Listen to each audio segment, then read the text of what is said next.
안녕하세요 여러분, MB쌤입니다. 오늘은 기말고사 대비특강 7번째 강의고요. 오늘 주제는 바로 조선 후기 정치 변동입니다. 오늘 드디어 조선 전기에서 조선 후기로 이제 들어왔고요. 그 말은 즉슨 기말고사 범위가 거의 다 끝났다라는 것을 의미하기도 하겠죠. 그럼 화이팅 하면서 여러분들 시작을 해보도록 하겠습니다.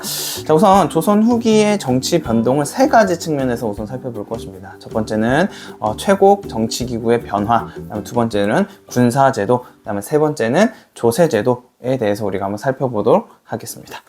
자, 우선 최고 정치기구의 변화를 한번 살펴보시면요. 바로 조선 전기의 최고 정치기구는요, 바로 의정부였습니다. 의정부가 바로 조선 전기의 최고 정치기구였는데요. 근데 조선 후기에 이제 새로운 최고 정치기구가 등장하게 됩니다. 그것이 바로 1번 빈칸에 들어가는 바로 비변사입니다. 비변사. 자, 이 비변사는 원래 조선 전기에도 있었던 그런 기구였습니다. 근데 특징이 뭐냐면 바로 외적의 침입을 대비하는 임시기구였습니다. 임시기구. 자, 우선 그럼 비변사의 뜻을 한번 살펴보면요. 비변사가 뭐냐면 바로 변이라는 건 이제 변방을 뜻합니다. 변방. 그래서 아웃사이드를 이야기하는 거죠. 국경을 말하는 겁니다. 그래서 비는 또 준비하다, 방비하다. 여기서 방비하다에 좀 더 포커스를 맞추면 바로 변방, 즉 국경을 방어하는 역할을 하는 겁니다. 그래서 이름에서 알 수 있다시피 외적의 침입을 대비하는 그런 기구였는데요. 임시기구였습니다. 여기서 임시기구라는 것이 무엇이냐면 바로 외적이 쳐들어올 때만 만들었다가 외적이 다시 물러가면 없어지는, 그렇게 임시적으로 만들었다가 없애는 그러한 기구가 바로 비변사였다는 것인데요. 근데 문제는 조선 전기 말에 전쟁이 계속해서 거듭됩니다. 여러분 생각해보세요. 임진왜란, 정유재란, 그 다음에 정묘호란, 그 다음에 병자호란까지 4차례의 큰 전쟁이 계속해서 이어졌습니다. 그러다 보니까 이 비변사의 역할이 조금씩 강화되다가 결국 비변사가 상설기구화됩니다. 여기서 상설기구라는 건 뭔 뜻이냐면 항상 설치되어 있는 기구가 되었다라는 뜻이에요. 전쟁이 거듭되다 보니까 원래 외적이 쳐들어왔다가 쳐들어올 때 만들었다가 물러나면 없애는 거였는데 계속 쳐들어오니까 이 비변사가 상설기구가 되었고, 또 전쟁이 지속되다 보니까 이 비변사의 권한이 강해지게 됩니다. 자, 그러면서 어떤 변화를 맞이하게 되냐면요. 그러면서 기존의 최고 정치기구였던 의정부는 그 기능이 축소가 되고요. 반면에 비변사가 떡상을 하게 되면서 결국 주요 국정을 논의하는 조선 후기 최고 정치기구로서 비변사가 자리 잡게 되었다라는 것을 알 수가 있을 것 같습니다.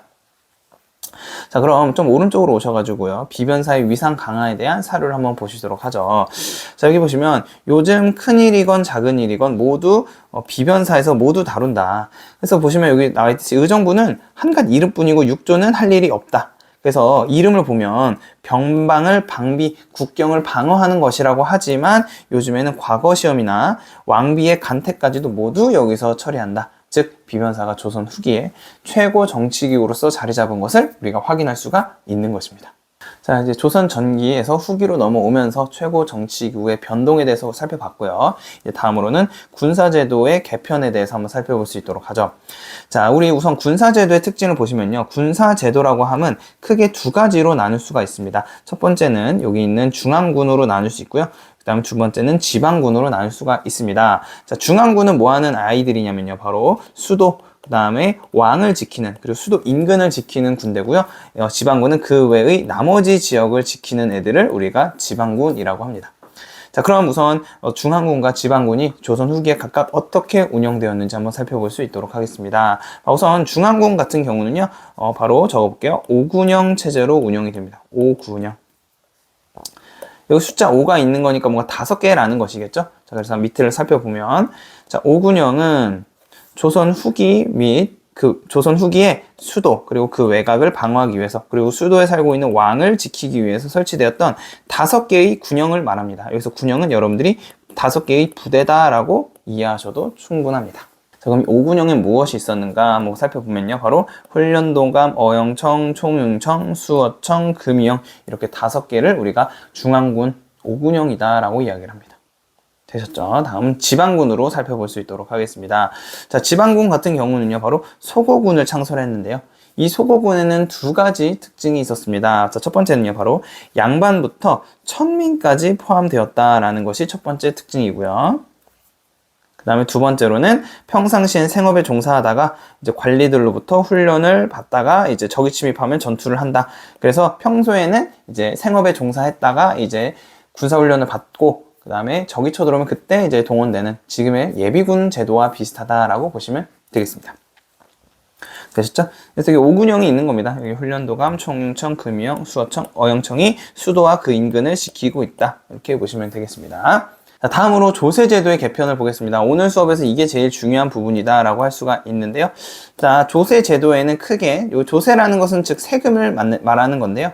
세금 제도의 종류에는 크게 세 가지가 있었습니다. 이 세 가지가 바로 전세, 역, 공납 이 세 가지가 있습니다. 자, 우선 여러분들 깊게 알 필요는 없는데요. 설명을 드리자면 전세는 여러분들 어떤 소득세 같은 겁니다. 그래서 농사를 지어서 이제 일정 부분의 수확량을 거두고 그 중에 10분의 1을 국가에 바치는 이런 소득세가 바로 전세였다 보시면 되고요. 역 같은 경우는 세금 대신에 노동력으로 이제 세금을 대신하는 겁니다. 예를 들면 군역이 있겠죠. 군대 가는 것들. 오늘의 주인공은 바로 공납이다라고 할 수가 있는데요. 자, 이 공납이란 게 뭐냐면요. 바로 세금 대신에 그 지역의 특산물을 국가에 바치는 것을 공납이라고 합니다. 그래서 특산물을 세금으로 바치는 겁니다. 예를 들어서 영종도에 조개가 유명하잖아요. 그럼 조개를 일정 부분 그 집안에 이제 조개를 구해가지고 이제 국가에 직접 바치는 걸 우리가 공납이라고 이야기를 합니다. 자, 그럼 우선 이 공납이 조선시대에 어떻게 운영되었는지 한번 오른쪽 자료를 통해서 한번 보겠습니다. 자, 대동법 실시 이전에는 각 지방에서 생산되는 특산물을 공물로 바치게 하였다. 여기 보면 공물, 즉 이것을 우리가 뭐라고 하냐면 당연히 공납이라고 이야기를 할 거고요. 그 공납할 때 바치는 특산물을 공물이라고 이야기합니다. 되셨죠? 근데 이 공납에는 문제점이 있었습니다. 어떤 문제점이 있었느냐? 문제점 한번 볼게요. 문제점은 바로 그 지역에서 생산되지 않는 특산물을 바치게 하거나, 그렇죠? 예를 들어서 영종도인데 파인애플을 갖다 바쳐라. 조선시대 파인애플이 어디 있습니까? 그렇죠. 그 다음에 자연재해 등으로 생산이 어려운 경우에도 반드시 반납을 했어야 납부를 했어야 됐던 것이죠. 자, 그 말은 즉슨 비가 엄청 많이 오고 태풍이 불어서 조개가 다 날아가 버려서 없는데도 무작정 바치라고 했던 것입니다. 이러한 문제점이 있었는데요. 이 문제점을 우리가 뭐라고 하냐면 바로 방납이라고 합니다. 이러한 사회현상, 문제점을 우리가 방납이라고 합니다. 자, 그래서 정리를 하자면 기존에 있었던 이 공납의 문제점은 바로 방납이었습니다. 이 방납이 뭐냐면 구할 수 없거나 구하기가 굉장히 어려운데 납부를 해야 되잖아요. 그래서 이걸 어떻게 해결하느냐, 바로 여기 써있듯이 어떤 특정 상인들이 대신 납부를 해줘요. 야, 우리가 파인애플 대신 구해줄게. 우리가 조개를 대신 구해줄게. 대신에 과도한 대가를 요구하는 겁니다. 원래 10,000원짜리인데 10만원 내놔. 이런 식으로 요구를 한다는 것이죠. 하지만 백성들은 무조건 무작정 이제 어떻게든 구해서 내야 됐기 때문에 이러한 문제를 자신이 부담한 채로 이제 납부를 대신 맡길 수밖에 없었던 것이죠. 이것이 바로 방납의 폐단이다라고 이야기할 수가 있는 것이겠죠. 자, 이러한 문제점을 해결하기 위해서 우리가 저번 시간에 배운 광해군이 낸 업적이 하나 있습니다. 그것이 바로 대동법입니다. 오늘 수업의 중요한 주인공이다라고 할 수가 있는 것이죠. 그럼 이 대동법은 어떠한 메커니즘으로 움직였는지 한번 살펴보시도록 하겠습니다. 자, 여기 보시면 그림을 보시면요. 대동법 실시 이전에는 직접 특산물을 구해서 납부를 했어야 됐습니다. 그러다 보니까 이 중간에서 방납의 폐단이 발생했었던 것이죠. 자, 그랬는데 이제 대동법이 실시되었는데 대동법은 어떤 메커니즘이냐면 바로 그 특정 개인이 특산물을 구하는 것이 아니라 쌀, 배, 면포, 동전 등으로 내게 됩니다. 이 당시에 조선시대 이 네 가지의 공통점은 바로 화폐의 기능을 수행했던 애들이었습니다.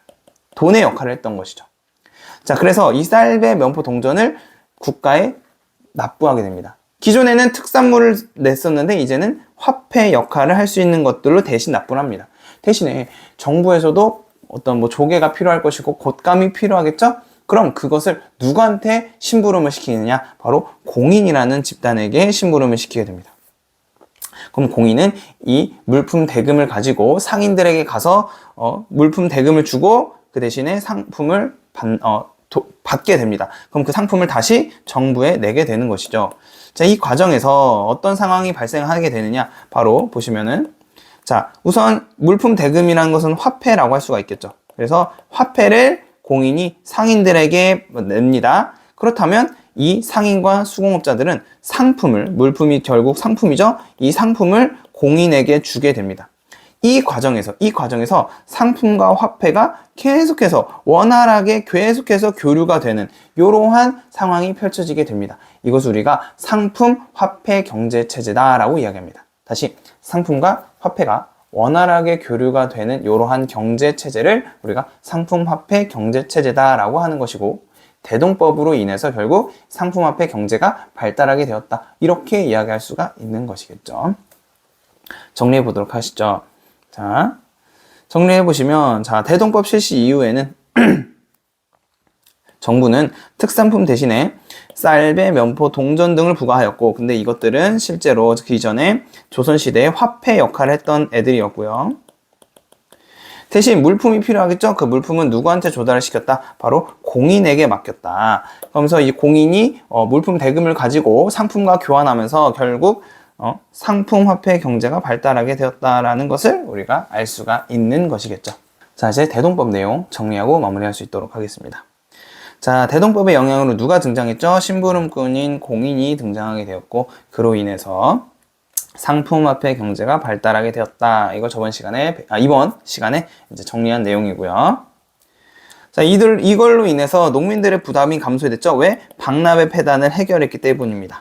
그 다음에 이제 공인이라는 사람이 직접 이제 특산물을 구하러 다녔고 시장에 가면서 결국 불안정성을 줄이게 된 거죠. 왜냐? 자연재해나 구하기 어려운 경우에는 납부를 못하는 경우도 생겼는데, 이제는 공인이라는 심부름꾼에게 시켜서 물품을 조달하다 보니까, 직접 구매해서 쓰다 보니까 보다 안정적으로 조세 운영이 가능했던 것입니다.